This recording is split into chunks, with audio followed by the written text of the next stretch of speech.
Mr. Deputy Chairman, sir, I want to ask from the Honorable Minister one question. I do not want to make a speech on the bill. The Honorable Minister said that the entire general insurance business wanted these principal agents to continue. I agree that when the 2000 Act was passed by Parliament, they said that there was no need for these speculators and that ordinary agents could carry on the work.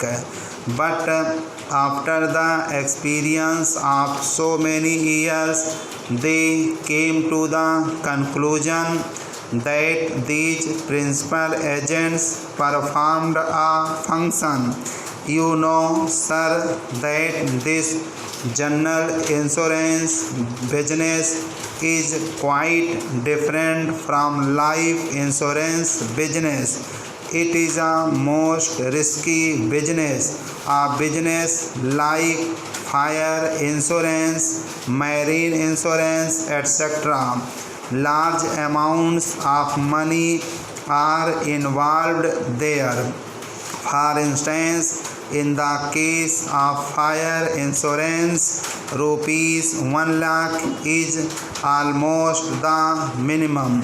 The premium is very small, so the nature of business is quite different, and because of the nature of this business, if there is a dishonest agent, he can abuse the privileges.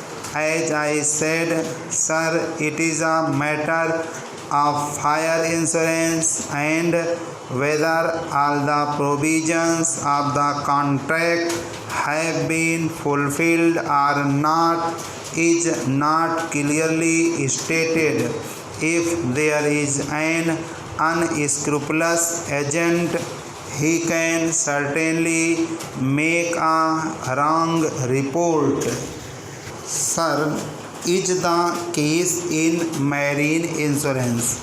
All sorts of goods come from foreign countries and they are insured. Then there is the inspection carried out. When inspection takes place, the agent is generally present. The principal agents used to be firms, recognized firms of some status as against an individual agent.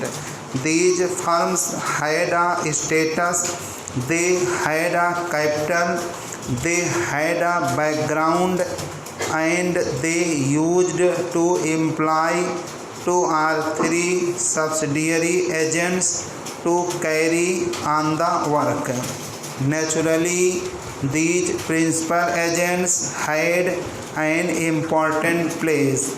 I suppose in regard to the Act of 2000, the Parliament in its wisdom came to the conclusion that principal agents might not be necessary, but there is the experience of 7 years. I want to know from the Honorable Minister why, when the industry comes to the conclusion after an experience of 7 years that the principal agent is an important person in performing a function, this biomedia was adopted.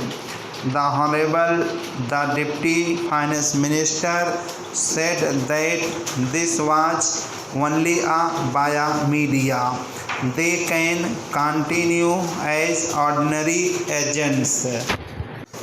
These principal agents used to get only 5% commission, and they used to get that commission in order to see and carefully scrutinize that the ordinary agents brought them good business. As a matter of fact, by taking 5% as commission, these principal agents put their stamp on the business secured by the ordinary agent. So we are to be fully convinced otherwise. If the Honorable the Deputy Finance Minister brings forward very cogent and weighty arguments that the principal agents were abusing their power, they were taking unnecessarily high commission, or they were doing some bogus business, or they were doing some bogus business, or that they were not performing a genuine work, and that the ordinary agents can perform the same work, it will be reasonable.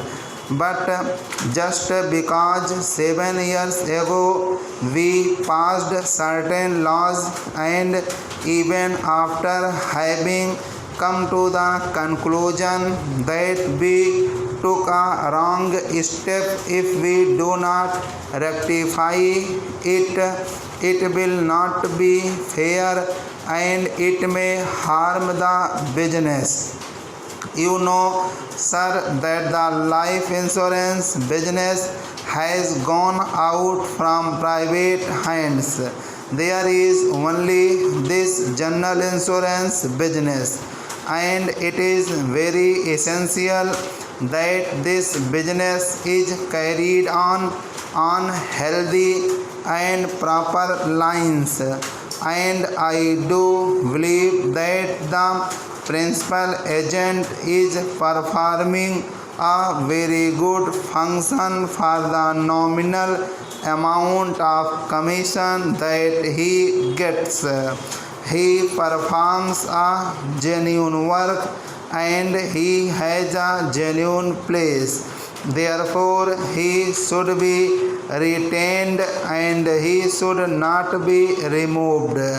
It is possible that these principal agents will not like to become ordinary agents. They would not like to do ordinary canvassing work. It may not be up to their dignity and status to perform ordinary business. So here I would like to get an explanation on this point from the minister. The other thing is about the alteration of section 118. I heard some time back that the government of India were thinking of entering the general insurance business. We are having a large number of industrial concerns in the public sector with large amounts of money invested in them. There are so many concerns which are all nationalized. If you insure them for general insurance against fire and other risks with insurance companies, you will have to pay a big amount of premium. I should have thought, sir, that instead of giving this exemption under section 118, the government would have come forward with a proposal for establishing a nationalized general insurance business, especially for the government industrial undertakings. This is my humble submission, and I sincerely feel that the Honorable House shall accept it.